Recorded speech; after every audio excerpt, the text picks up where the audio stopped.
বাংলাদেশি হয়েও কেন বাংলাদেশে ফিরতে পারছে না অনুপ্রবেশকারীরা? পথ আটকে বসে আছে বিজিবি, কেন তাদেরকে ফেরাতে চাইছে না বাংলাদেশ সরকার? এখনো পর্যন্ত সীমান্তে আটকে বহু বাংলাদেশি। ভারত থেকে পুশব্যাক আর বাংলাদেশ থেকে পুশ ইন। কোথায় যাবে এবার তারা? এরই মাঝে বিজেপিকে চরম হুঁশিয়ারি বিএসএফ এর, আর দিল্লিতে হাই ভোল্টেজ বৈঠক। ফেরত না নিলেই কড়া অ্যাকশন ভারতের। ভারত বাংলাদেশ সীমান্তে উত্তেজনা এখন আর শুধু পুশ ইন বা পুশ ব্যাকের মধ্যেই সীমাবদ্ধ নেই। পরিস্থিতি এখন চরম সংঘাতের দিকে মোড় নিয়েছে। ত্রিপুরা, পশ্চিমবঙ্গ, আসাম, ভারতের এই সমস্ত সীমান্তবর্তী রাজ্যগুলো থেকে অবৈধভাবে আসা বাংলাদেশি অনুপ্রবেশকারীদের চিহ্নিত করে বর্ডার সিকিউরিটি ফোর্স তথা বিএসএফ অত্যন্ত কড়া পদক্ষেপের মাধ্যমে সীমান্তের ওপারে ফেরত পাঠাচ্ছে তাদের। আর এই বিষয়টাই এখন বর্ডার গার্ডস বাংলাদেশ অর্থাৎ বিজিবির গলার কাটা হয়ে দাঁড়িয়েছে। তারা রীতিমতো ক্ষোভ উগড়ে দিয়ে বলছে, আপনারা এমনটা কিভাবে করতে পারে? আরে মশাই, এ তো মহা মুশকিল। কিভাবে করতে পারেন মানে? অবৈধভাবে লোকচক্ষুর আড়ালে বাংলাদেশ থেকে ভারতে যখন হাজার হাজার অনুপ্রবেশকারীরা ঢুকছিল, তখন আপনারা কোথায় ছিলেন? এখনো পর্যন্ত দেশে প্রায় 2800-রও বেশি এমন অবৈধ বাংলাদেশি অনুপ্রবেশকারীরা রয়েছে যাদের নাম, পরিচয় এবং বায়োডেটা সহ সম্পূর্ণ বিবরণ বিএসএফ ইতিমধ্যেই অফিসিয়ালি বিজিবির হাতে তুলে দিয়েছে। বিএসএফ স্পষ্ট জানিয়ে দিয়েছে যে দুই দেশের মধ্যে তো একটা যৌথ ব্যবস্থা বা জয়েন্ট মেকানিজম অনেক আগে থেকেই রয়েছে, আর এই নিয়মে লোক ফেরত পাঠানোর কাজও আগে ভাগেই হতো। এটা প্রথমবার হচ্ছে এমনটা কিন্তু নয়। হ্যাঁ, আগে হয়তো দুজন একজন করে পাঠানো হতো, আর এখন যখন হাজার হাজার মানুষকে একসাথে ফেরত পাঠানো হচ্ছে বাংলাদেশে, তখনই বিজেপির হাত পা যেন এখন কাঁপতে শুরু করেছে। দেখুন, বিএসএফ তাদের বাংলাদেশি প্রতিপক্ষকে খুব সোজা ভাষায় এবং স্পষ্ট লাইনে বুঝিয়ে দিয়েছে যে আমাদের মধ্যে এমন একটা ব্যবস্থা রয়েছে যাতে আপনারা এবং আমরা উভয় পক্ষই একমত হয়েছিলাম। এরপর একটা নির্দিষ্ট নিয়ম বা প্রসেস আমরা তৈরি করেছি। তো চলুন সেই নিয়ম অনুযায়ী আমরা আপনাদের নাগরিকদের নাম ও পরিচয়পত্র সহ প্রমাণ দিচ্ছি। আপনারা সেগুলোকে ভেরিফাই বা যাচাই করুন, আর তারা যদি বাংলাদেশি হিসেবে প্রমাণিত হয় তবে তাদের নিজেদের দেশে সম্মানের সাথে ফিরিয়ে নিয়ে যান। তা না উল্টে এখানে বাংলাদেশ আবার উল্টো একটা খেলা খেলছে। বিভিন্ন সূত্রে এখন দু রকমের তথ্য পাওয়া যাচ্ছে। বিএসএফ সূত্রে জানা যাচ্ছে যে কোচবিহারের কাছাকাছি সীমান্ত দিয়ে বর্ডার গার্ডস বাংলাদেশ তথা বিজিবি প্রায় 20 থেকে 30 জন মানুষকে জোর করে ভারতের ভিতরে পুশিন করার চেষ্টা করে চলেছে। অন্যদিকে বিজিবিও উল্টো সুর গিয়ে বলছে, না না, বিএসএফই নাকি তাদের ওপরে লোক ঠেলে দেওয়ার চক্করে আছে। আচ্ছা, ভারতে অবৈধভাবে ঢোকা বাংলাদেশি অনুপ্রবেশকারীদের তো ভারত পুশব্যাক করবে, এটাই স্বাভাবিক। কিন্তু পাল্টা বাংলাদেশ প্রশাসন যদি নিজেদের নাগরিকদের সসম্মানে ফেরত নিতে না চায় এবং উল্টে ভারতেই আবার তাদেরকে পুশিন করার চেষ্টা করে, তখন সেটাই তো হবে অস্বাভাবিক ব্যাপার। আর দেখুন, এখন পরিস্থিতি এমন একটা জায়গায় গিয়ে দাঁড়িয়েছে যে বাংলাদেশের বিজেপির অনেকেই বিএসএফ এর এই কড়া পদক্ষেপে বেশ বিরক্ত এবং চিন্তিত। তবে তারা কিন্তু এই কারণে চিন্তিত নয় যে বিএসএফ কোনো ভুল কাজ করছে, কারণ বিএসএফ বিন্দু মাত্র ভুল কোনো কাজ করছে না। বিএসএফ স্রেফ দেশের আইন এবং ওপর মহল অর্থাৎ স্বরাষ্ট্র মন্ত্রকের দেওয়া নির্দেশ অক্ষরে অক্ষরে পালন করছে। আর এখানে সোজা হিসেব, আপনার কাছে যদি ভারতের কোনো বৈধ কাগজপত্র না থাকে এবং আপনি যদি নিজেই স্বীকার করেন যে আপনি একজন বাংলাদেশি নাগরিক এবং আপনার কাছে তার প্রমাণও থাকে, তবে আপনি নিজের দেশেই ফিরে যান। আপনি ভারতের নাগরিক হলে অবশ্যই ভারতে থাকবেন, কিন্তু অনুপ্রবেশকারী হলে ওপারে যেতেই হবে আপনাকে, আর এটাকে বাংলাদেশ প্রশাসনকেও মেনে নিতে হবে। কিন্তু বাংলাদেশ বর্ডার গার্ডস এই তথ্যগুলো ভেরিফাই করতে বা তাদের নাগরিকদের ফিরিয়ে নিতে রাজি হচ্ছে না। কেন? এর কারণ হলো তারা তাদের পুরো কর্মজীবনে কখনো এই ধরনের তীব্র প্রশাসনিক তৎপরতার মুখোমুখি হয়নি এর আগে। তবে এক্ষেত্রে বিজেপির সবাই যে বিরোধিতা করছে তা কিন্তু নয়। তবে বেশ কিছু বিজেপি করছে। দেখুন, সব জায়গাতেই কিছু খারাপ লোক, কিছু ভালো লোক মিলিয়ে মিশিয়েই থাকে। তাই বিজেপির মধ্যেও যে সমস্ত অসৎ অফিসার বা জওয়ান রয়েছে, তারা ওখানকার স্থানীয় মাফিয়া এবং চোরা কারবারিদের সাথে গভীরভাবে যোগাযোগ রেখেছে। আর এর সাথে জড়িয়ে আছে কোটি কোটি টাকার হিউম্যান স্মাগলিং বা মানুষ পাচার, গবাদি পশু পাচার এবং সেই সঙ্গে ড্রাগসের সিন্ডিকেটও। তাই সেই ব্যবসা হঠাৎ করে বন্ধ হয়ে যাওয়ার ভয়ে মূলত তাদের এখন মাথা ঘুরে গেছে। তাই তারা এর বিরোধিতা করছে। ভেবে দেখুন, সীমান্তে এই হাজার হাজার কিলোমিটার জুড়ে কাঁটাতারের বেড়া বা ফেন্সিং কে তৈরি করছে? ভারত নিজের পকেটের টাকা খরচ করেই তো তৈরি করছে। শুনতে যতই অদ্ভুত লাগুক না কেন, বাংলাদেশের একাংশ যদি দাবি করে যে ভারত তার নিজের নাগরিকদের বাংলাদেশের দিকে ঠেলে দিচ্ছে, তাহলে ভারত কেন নিজে টাকা খরচ করে বর্ডারে ফেন্সিং দিতে যাবে বলুন তো? দেখুন, মানুষ নিজের ঘরে তালা তখনই লাগায় যখন ঘরের ভিতরে কোনো মূল্যবান জিনিস থাকে বা সেটাকে সে সুরক্ষিত রাখতে চায়। আমরা বেড়া দিচ্ছি যাতে বাইরে থেকে কোনো অবৈধ অনুপ্রবেশকারী ভিতরে ঢুকতে না পারে। আরে মশাই, আসার তো একটা নির্দিষ্ট নিয়মও আছে। বাংলাদেশে ভারতের কনসুলেট ও হাই কমিশন তো খোলাই রয়েছে। খুব সোজা হিসেব, আপনার আসতে হলে সঠিক পথ ধরে ভিসা নিয়ে আসুন ভারতে।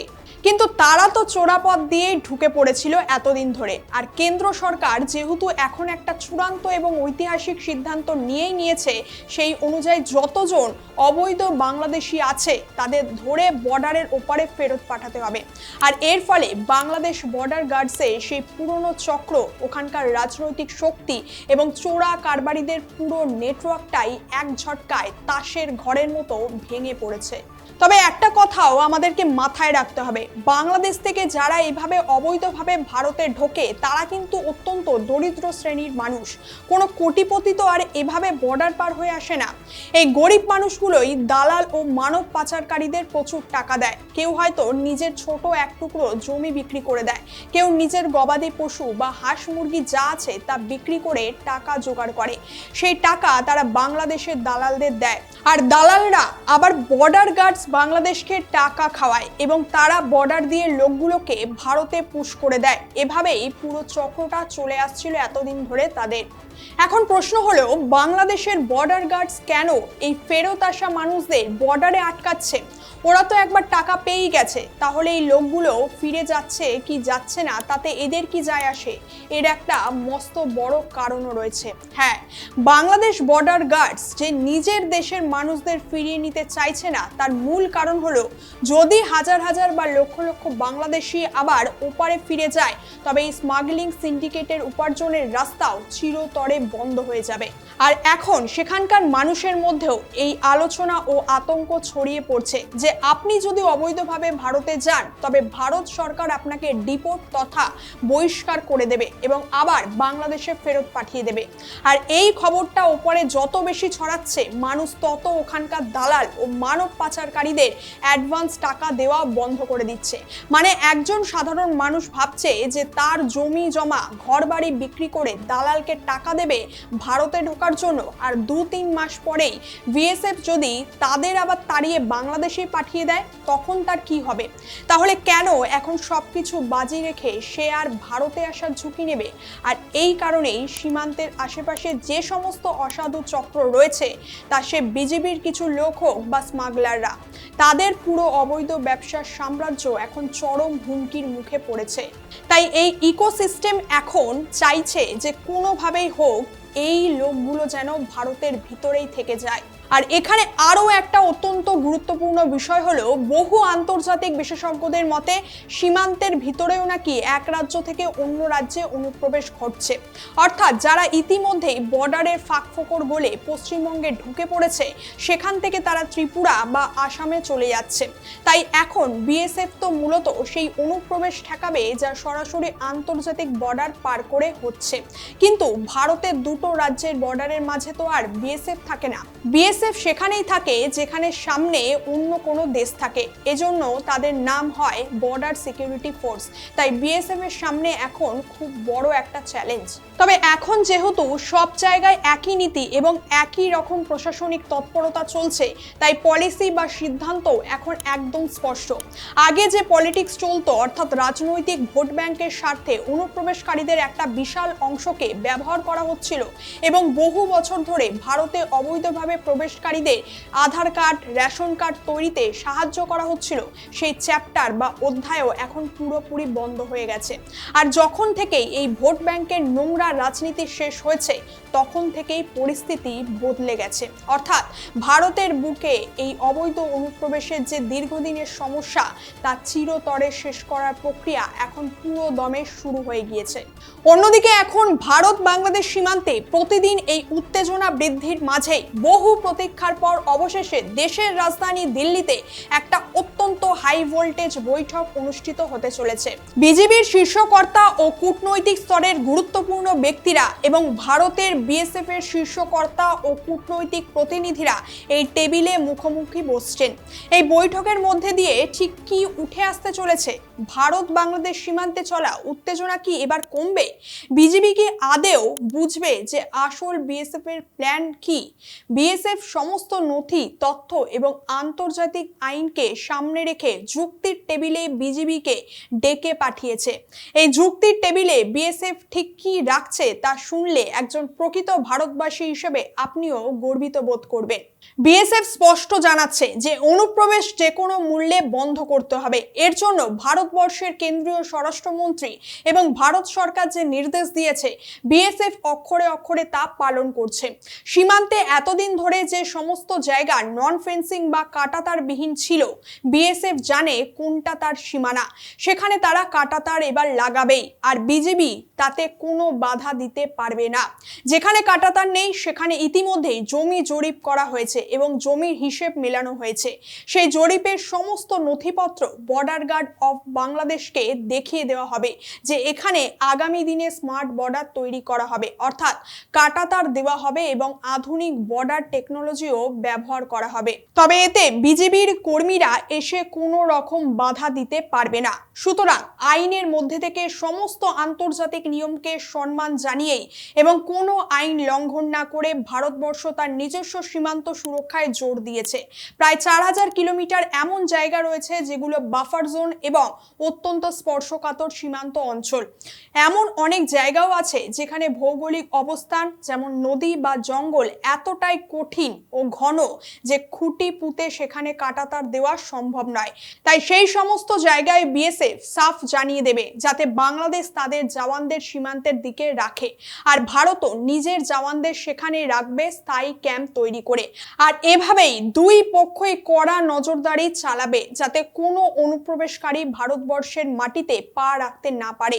সেই সাথে বিজেপির ওপর কড়া নজর থাকবে যাতে তাদের দেশ ছেড়ে কেউ ওই নন ফেন্সিং জোন বা কঠিন ভৌগোলিক বাফার জোনগুলোকে দিয়ে পশ্চিমবঙ্গ তথা ভারতবর্ষের কোনো প্রান্তে ঢুকে পড়তে না পারে। আর শুধু এখানেই শেষ নয়, বিএসএফ ইতিমধ্যেই অনুপ্রবেশকারীদের ফেরত পাঠাচ্ছেও। কিন্তু বর্ডার গার্ড অফ বাংলাদেশ কেন নিজেদের প্রকৃত নাগরিকদের গ্রহণ করতে বা মেনে নিতে অস্বীকার করছে, সেই প্রশ্ন অত্যন্ত কড়াকড়িভাবে তুলবে বিএসএফ এই আলোচনায়। আগামী দিনে সীমান্তের কোনো কাজে বা শিলিগুড়ির চিকেন স্নেক করিডোরের মতো যে কোনো স্পর্শকাতর সীমান্তবর্তী অঞ্চলে যদি বিজেপি বাধা দেয়, তবে বিএসএফ কিন্তু বিরাট বড় অ্যাকশন নেবে সেক্ষেত্রে এবং বিজেপিকে উচিত শিক্ষা দিয়ে দেবে। একথাও থাকছে এই আলোচনার টেবিলে। ভাবুন একবার, শিলিগুড়ি করিডোরকে চারপাশ থেকে দুর্বল করার এতদিন ধরে চেষ্টা হচ্ছিল, তা সে ডোকলাম বা গালওয়ান বিতর্কই হোক কিংবা নেপাল সীমান্ত বা বাংলাদেশ সীমান্ত, বাংলাদেশের লালমনিরহাট বা ঠাকুরগাঁওয়ের মতো এলাকাগুলোর অ্যাক্টিভিটিগুলো যদি দেখেন এবং একে আপনারা মিজোরাম বা মণিপুরের সংকটের সাথেও যদি মিলিয়ে ভালোভাবে দেখেন এবং ব্যাপারটা পরিষ্কার করে বোঝার চেষ্টা করেন, তাহলে আপনার কাছে পুরো জিনিসটাই ক্লিয়ার হয়ে যাবে। সামগ্রিকভাবে ভারতের যে পূর্ব সীমান্ত রয়েছে প্রধানমন্ত্রীর কথা অনুযায়ী ভারতকে যদি উন্নত হতে হয় তবে ভারতের সমগ্র পূর্ব ভাগকে উন্নত হতে হবে। আর ভারতের পূর্ব ভাগকে উন্নত করতে হলে উত্তর পূর্ব ভারতকে তথা নর্থ ইস্টকে উন্নত করতে হবে। কিন্তু উত্তর পূর্ব ভারতের লজিস্টিক্যাল সমস্যাও রয়েছে এই শিলিগুড়ি করিডোরকে জুড়ে। আর যখন কেউ শিলিগুড়ির ওপরে নজর দেয় তখন সে আসলে ভারতের ভূখণ্ড ও অখণ্ডতার উপরও নজর দেয়। আর যখন কেউ এমন কুদৃষ্টি দেবে তখন তার সময় মতো উপড়েও ফেলতে হবে। সেই সাথে সম্প্রতি আলোচনার টেবিলে মূলত থাকছে সীমান্তবর্তী অঞ্চলের নিরাপত্তা সুনিশ্চিত করার বিষয়টাও। এ বিষয়ে কেন্দ্রীয় স্বরাষ্ট্রমন্ত্রী সম্প্রতি বলেছেন, আমরা নিশ্চিন্তে ঘুমাতে পারি কারণ আমাদের দেশের সীমান্ত সুরক্ষার দায়িত্বে থাকা জওয়ানরা অত্যন্ত নিষ্ঠার সঙ্গে দায়িত্ব পালন করছেন। আর এই বৈঠকের নির্যাস বা ফলাফল সরাসরি পৌঁছে যাবে কেন্দ্রীয় স্বরাষ্ট্রমন্ত্রী অমিত শাহের কাছেও। অর্থাৎ আগামী দিনে যদি কোনো সীমান্তে বিজিবি বাধা দেয় তবে বিএসএফ ফুল অ্যাকশনে চলে যাবে এবং একদম এর কড়া জবাব দেবে। বর্ডার গার্ড অফ বাংলাদেশকে মূলত এই কড়া বার্তা দিয়ে সমাধান করা হবে এই আলোচনায়। এই বৈঠকের পর বাংলাদেশের সেনাপ্রধান ওয়াকার উজ্জামানের ওপরও কিন্তু একটা বিরাট বড় চাপ তৈরি হবে। ফলে এই বৈঠক অত্যন্ত তাৎপর্যপূর্ণ হতে চলেছে। এখন দেখার এই বৈঠকের পর দুদেশের সম্পর্ক কোন দিকে মোড় নেয়, আর অবনতির দিকে যায় নাকি বাংলাদেশ অবশেষে বাধ্য হয়ে বিএসএফ এর সাথে সহযোগিতা করতে বাধ্য হয়। এ বিষয়ে আপনার কি মত? আপনার মতামত অবশ্যই কমেন্ট করে জানাবেন। আর ভিডিওটা ভালো লাগলে একটা লাইক এবং শেয়ার করে দেবেন। দেখা হচ্ছে পরের ভিডিওতে। ভালো থাকবেন এবং চোখ রাখবেন টকেটিভ বাংলায়। ধন্যবাদ।